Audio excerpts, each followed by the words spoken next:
ओम शांति। 26 नवंबर 2024 की मुरली से विशेष पॉइंट। तो पहला पॉइंट है, मीठे बच्चे तुम हो त्रिमूर्ति बाप के बच्चे।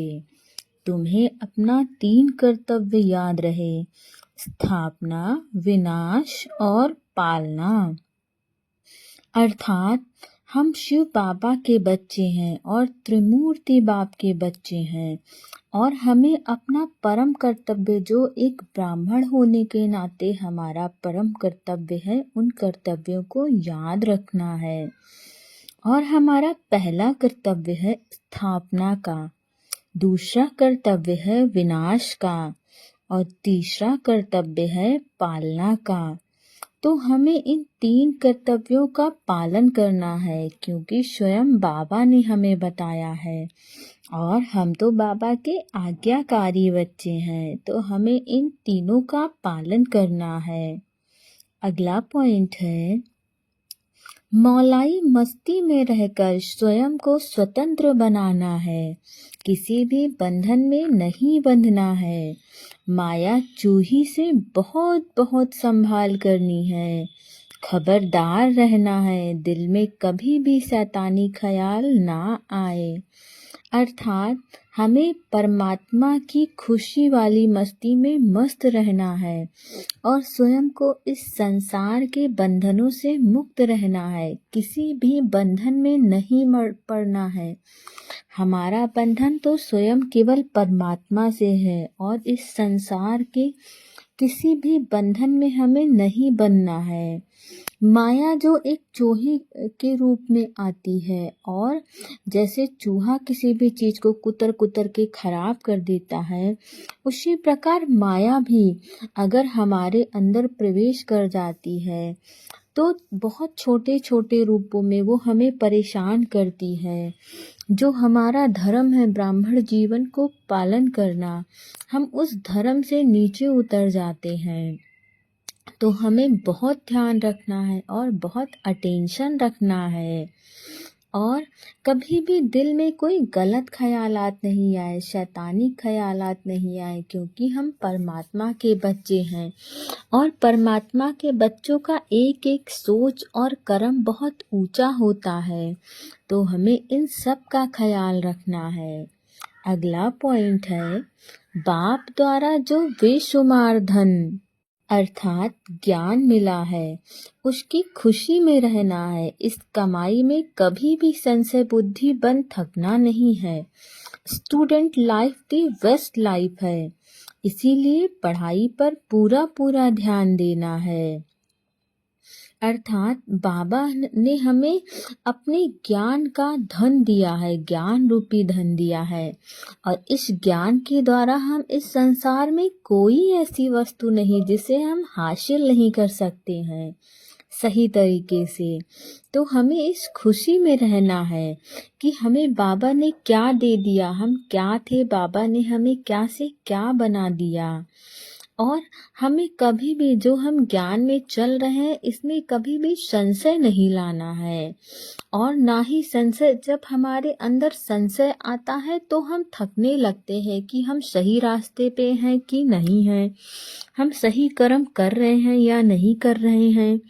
तो जब हम संशय लाते हैं तो ये सारी चीजें होती हैं, इसलिए हमें कोई भी संशय, किसी भी प्रकार का संशय नहीं लाना है, क्योंकि संशय का मतलब है हम परमात्मा पर निश्चिंत नहीं है, परमात्मा पर हमारा संपूर्ण भरोसा नहीं है।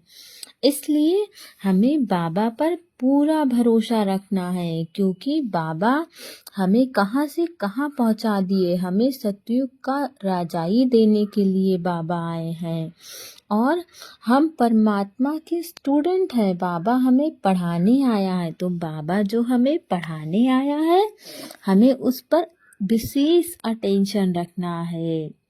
अगला पॉइंट है, सदा अलर्ट रहकर सर्व की आशाओं को पूर्ण करने वाले मास्टर मुक्ति जीवन मुक्ति दाता भव। अर्थात हमें पहली बात तो हमें सबसे पहले अपने ऊपर अटेंशन रखना है। किसी भी चीज़ की शुरुआत हमें स्वयं से करनी है। हम दूसरों को ज्ञान देने से पहले अपने अंदर धारण करें।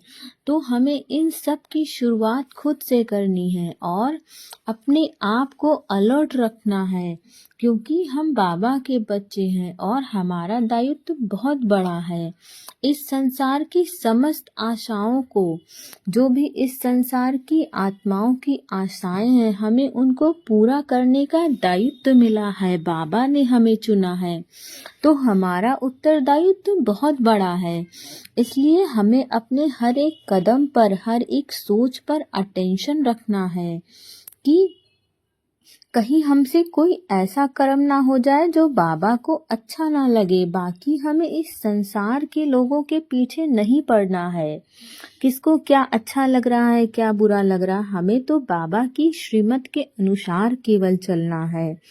और जब हम परमात्मा की श्रीमत के अनुसार चलते हैं तो हमारे हर एक कर्म, हर एक बोल हाई वाइब्रेशन के होते हैं और ये इस बात को प्रूव करते हैं कि ये बच्चे कोई साधारण बच्चे नहीं हैं। इनको जरूर कोई शिक्षा देने वाला सर्वशक्तिमान परमात्मा ही है।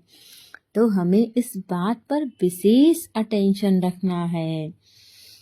अगला पॉइंट है, मुरलीधर की मुरली पर देह की भी सुध बुध भूलने वाले ही सच्चे गोप गोपियां हैं। अर्थात बाबा हमें क्या बता रहे हैं कि बच्चे, तुम्हें कभी भी मुरली नहीं मिस करनी है, क्योंकि इस मुरली ना मिस करने के पीछे बाबा का एक राज छिपा है। बाबा हमारे सभी प्रश्न उत्तर, सभी समस्याओं का समाधान इस मुरली के माध्यम से ही देते हैं। इसीलिए बाबा हमारे फायदे के लिए ही बार बार कहते हैं कि बच्चे, मुरली कभी मत मिस करना। हो सकता है हमने जो प्रश्न बाबा से किया हो, बाबा उसका उत्तर हमें आज ही की मुरली में दे रहे हों और हमने जाने अनजाने मुरली मिस कर दी। तो हमें हमेशा मुरली सुननी है और ध्यान से सुननी है। जब हम मुरली सुने तो हमारा मन इधर उधर ना लगा रहे। हमें देह की सुध बुध भूलनी है, हमें मुरली पर अटेंशन रखना है। और जब हम मुरली पर अटेंशन रख के ध्यान से मुरली को सुनते हैं, तभी हम बाबा के सच्चे गोप गोपी बनते हैं। तो हमें बाबा की सच्ची गोप गोपियां बनना है। कैसे? हम मुरली प्रतिदिन सुने और ध्यान से सुने। और सबसे बड़ी बात कि कम से कम हम इस शरीर के देह भान में ना आए। जब हम इस शरीर के देह भान में आना बंद करते हैं, तभी हम सर्वोच्च आत्मा बनने की कैटेगरी में एक अपना प्रथम कदम बढ़ाते हैं। तो हमें अच्छी आत्मा बनना है, पवित्र आत्मा बनना है, जो सतयुग में राज करे। और हम ऐसा कर्म तभी कर सकते हैं जब हम स्वयं को आत्मा समझें। ओम शांति।